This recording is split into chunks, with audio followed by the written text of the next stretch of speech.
Hello everybody. This would be a video about reviewing this 2015 Toyota Corolla that I'm stuck driving for the next at least a couple days. My car's in the shop, my Lincoln Town car, what a surprise. What started off as a very basic kind of routine repair where I asked the mechanic to readjust and or replace my driver's side door from sagging, which he tried. Ended up, just needing somebody else because he said that, he'd done all he could. There's a whole other video about that. I'll put a link in the description. And my dad came to the rescue because I had to leave my car there for a couple of days. So, he still works on it. And I want to spend a few minutes on this car. And I'm filming it, so this is interesting. I'm filming it at the lot where I actually filmed my very first video. And it was totally abandoned, which this strip mall still technically is abandoned. There's some sort of a sports gym or something, trampoline place there. That's literally the only business that's open here. And it's fine. But actually on that side, Amazon took over it. Look at all this. Look at all these Amazon Prime trucks with the cars from their employees. Look at that. I will try to drive towards the end of it because, again, I didn't know that this place existed here, but obviously Amazon came in. They need space for their giant fleet. I mean, you see their little trucks and vans everywhere, and employees, obviously, that have to go in there. And today is a Sunday, and obviously a lot of their trucks are sitting there, but there's still plenty of employee cars. So I'll see if I can get closer to that. But I was shocked. I was like, oh my God, just as recent as, 6 months ago. Oh, not even. I started filming in April. Today is the middle of September. And in a matter of 5 months, not even 6 months, they kind of came in and they took over. So Amazon is everywhere. Anyway, getting back to this Corolla. What can I tell you? It's a 2015. It belongs to my dad. He uses it for work every once in a while, delivering stuff. And, the one that I drove before, that I think it was 2003, I don't know if a lot has changed in the 12 years. It still looks like the most generic car ever. It's running. It's pretty quiet. It's an LE trim, so I think it's one above the base. You have hubcaps. It looks like he is trying to hold on to them with some zip ties. Okay. Once again, this car probably, I think when he got it, it used to be part of like some sort of a ride-sharing program. So that's this whole Get Around stickers. He is not part of that. I'm not trying to advertise getaround.com, but this car was part of that at some point of its life, but has nothing to do with its current situation. So anyway, the styling is very generic, very bland, nothing to get excited about. But this car is an accessory which is being used just like it is for its intended purposes. And it is very windy today, so I'm going to be jumping inside pretty soon. So on the outside, nothing to write home about. And actually, you could probably confuse it with about 15 other cars. So no styling points. I know they're trying to go for this giant grill. I know like the Avalons and the Camrys of these days have like a giant grill. So this is probably where it started, right there. All right, let's jump inside. Actually, you know what? Let me lift the hood. I have no idea what kind of engine this thing has, but judging from all the previous ones, it probably has a very small 4-cylinder engine. I'll put it up in the description. Yeah, there you go. It's clean. He does keep it okay. He keeps it clean. Let's see. Is there some sort of a sticker that would tell me? Let's see. EPA 2015. No. What about this sticker? No. No other sticker. Okay. But really, anybody buying this Focus, anybody buying this car for any speed, going to be disappointed in a 2.3 seconds. And I don't know why the hoods are so heavy in these cars. So anyway, let's look at the trunk for a second. Oh, all right, it pops up by itself. Okay, got some crap in there. Once again, he does use it. What is this? Sort of a parts advertisement. Oh, look at this. This is nice and small type of a release. It's very elegant for them to incorporate that. It's glow in the dark. So if you're ever captured in a Corolla, you can escape. Let's look at the back seat quickly. Well, it's got his stuff in here, and I still have to install a car seat that I had to pull out of a town car. It's fine. I know it grew a little bit in dimensions since the last Corolla that I drove, the 03. Look at these. Why are they so flimsy? Like, look at this. And it's not the car. I mean, I bet that these things probably been used once. Like you put a big gulp in here, and this thing is just gonna break off, like from the weight of the drink. Yeah, all right, that's it, nothing else. I got the seat all the way up. So again, it's not my car, so it's got stuff in here that obviously I don't know about. It's got seat covers, nice. All right, let's look inside. So, not a lot has changed from the days of the 2003 Corolla. This being an LE, once again, it's the one above the base model. So what do you get? So first, I noticed it's a very blackish grayish type of ordeal, but they incorporated this little tiny blue strip, and it goes all the way around. All the way, and it does go in the back too, kind of transitions in the back. So I think this is the poor man's version of interior ambient lighting. Like, as you know, some of the cars have an actual like LED strip that would light stuff up. This is the poor man's version right here. This is that little blue strip. It doesn't glow in the dark or anything, but it does have an auto up-down window, power windows, mirrors right here, still here, locks right there. It has a little bit of revised cluster from that, obviously, of a 2003, but not a lot has changed. They do have tire pressure monitoring system. I asked about it. He said it has nothing to do with the tire pressure. It's just that one of the sensors went out and he doesn't want to deal with it. He just checks it manually. It's got 37,224 miles at this point. This whole thing is controlled via this button right here. And the only thing that changes is here. So you can see outside temperature 65. You have the temperature readout of the car there in the upper left. You have the odometer. You have the P for park. Trip A, Trip B.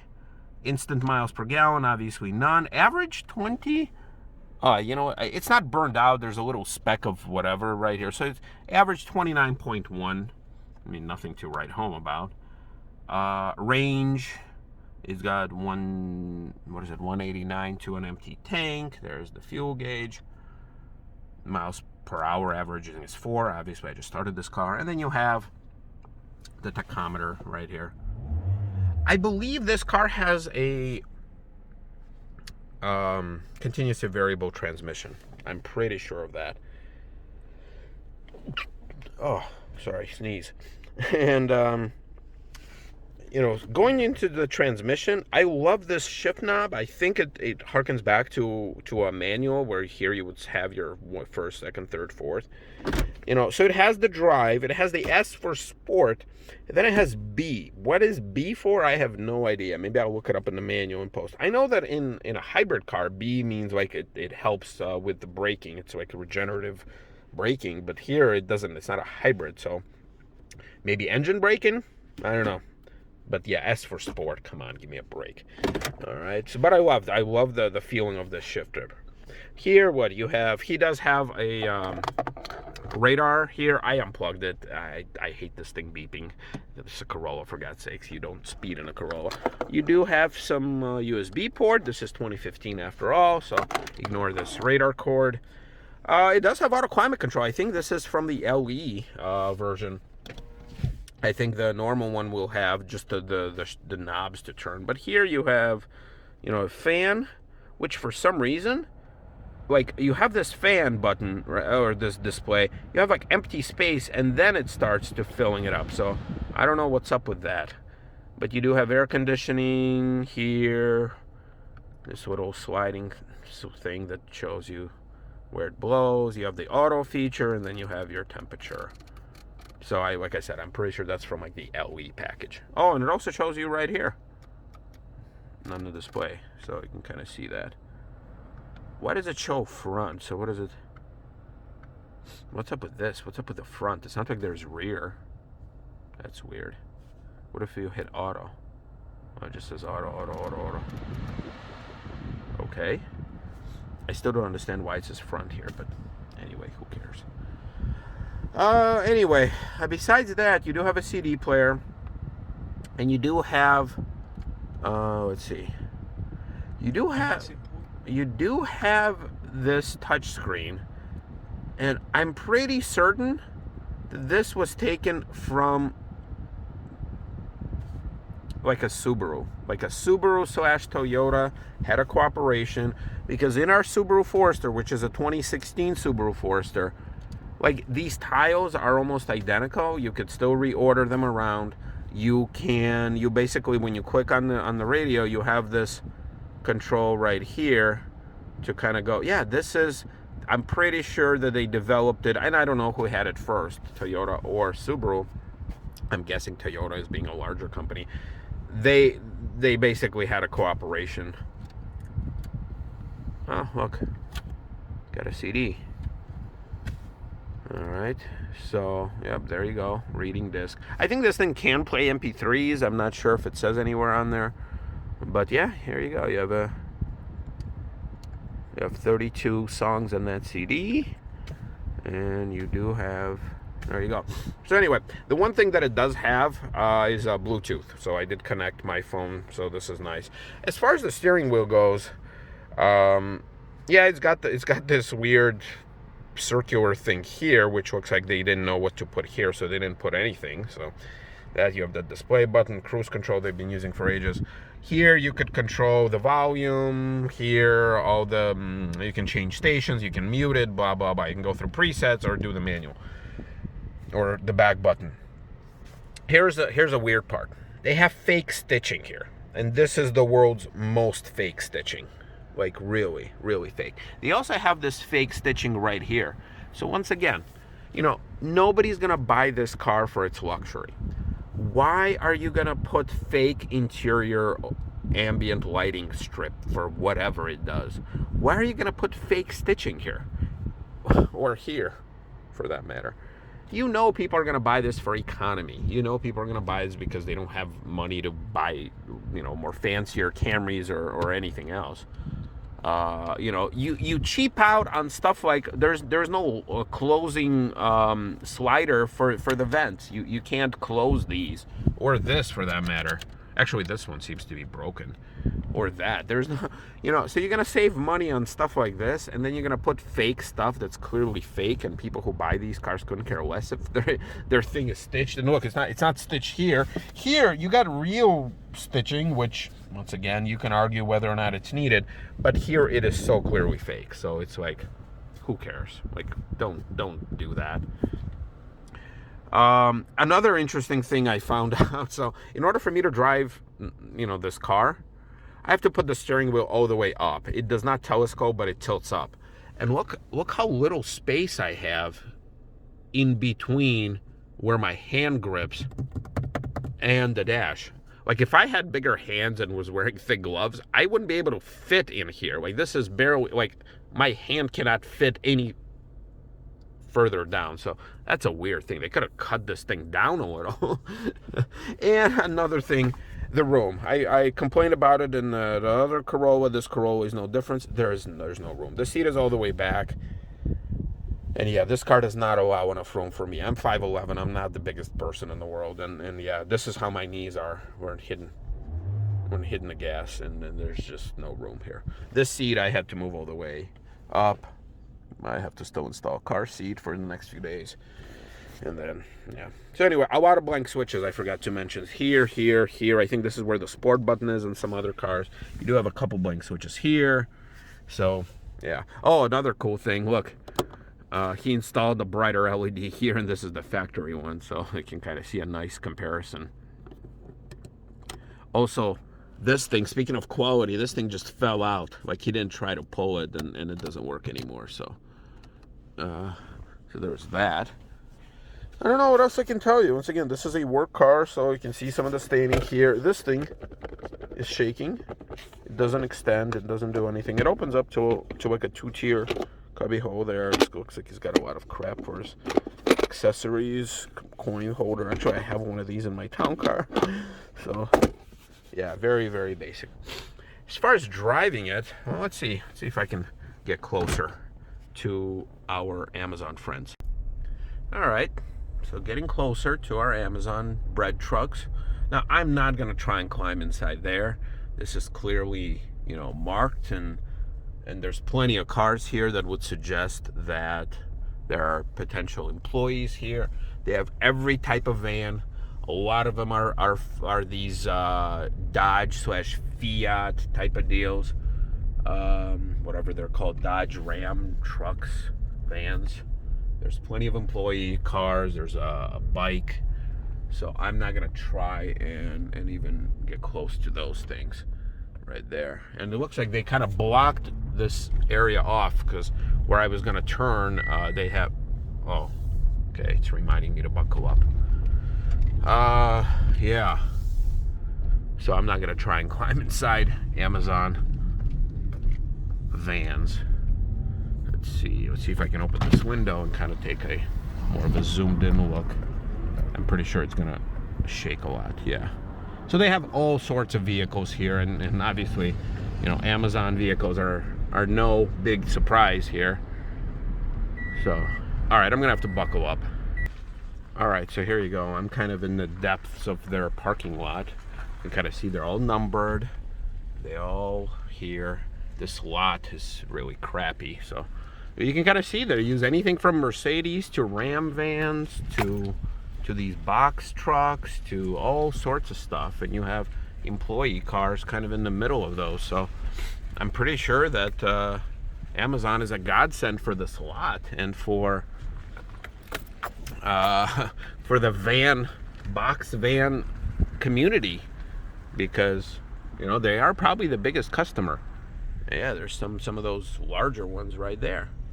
So, yeah, once again, I'm not looking forward to going in there. This is clearly a place where I will not be welcomed, although I am a pretty avid Amazon shopper, like most people, and my spouse too. We shop on Amazon. We ordered a lot of crap over the last, several years. So anyway, yeah, a little spy mission. So here you go. Yeah, so this thing has a clear continuously variable transmission that shifts like any continuously variable transmission would. You know what? I wonder what's going to happen if I put it in S for sport. I'm going to try to do it now. Okay. Yeah, so the revs, it revved up a little, and then what happens if I put B? Oh, okay. Yeah, so it is engine braking. B, I can only assume, like I said, I'm going to look in the manual. I'm going to find the manual. I don't know if it's in the glove box or not, but yeah. So look, driving this Corolla, considering the fact that my knees are bent, and and then that's not my style of a car, it drives okay. It drives like anything else. It drives like my Hyundai Elantra used to. It drives like that other Corolla from '03. It probably drives somewhat similar to a Civic. Maybe this is a little softer than a Civic, but I don't know. I haven't driven a Civic in a long time. Oh, this one's got the clock that's working, and they decided to go with the blue. I don't know what color this gauge glows. These gauges glow. Maybe blue, because that's kind of their thing with their little stripe. But in any case, yeah, driving this car is just okay. I feel zero excitement, which I understand. This car's not made from my excitement or anyone's for that matter. Materials are fine. I'm still shocked to see how little room there is for me to grip the steering wheel up on top. I'm also surprised that this car has really thick steering wheel bolsters for you to hold on to. Seats, oh, by the way, I didn't comment on the seats. Seats are fine, just like in the other one. Seats are just okay. They're a cloth, obviously. This one does have 6 speakers. So it's got a little extra speakers on both sides, which, okay, I guess. This car's not going to blow anyone away with its sound clarity or quality, but it's okay too. They do have a chrome door handle. Okay, that's a little luxury right there. So I'll take that. All right, everybody. I guess I kind of ran my course with this car.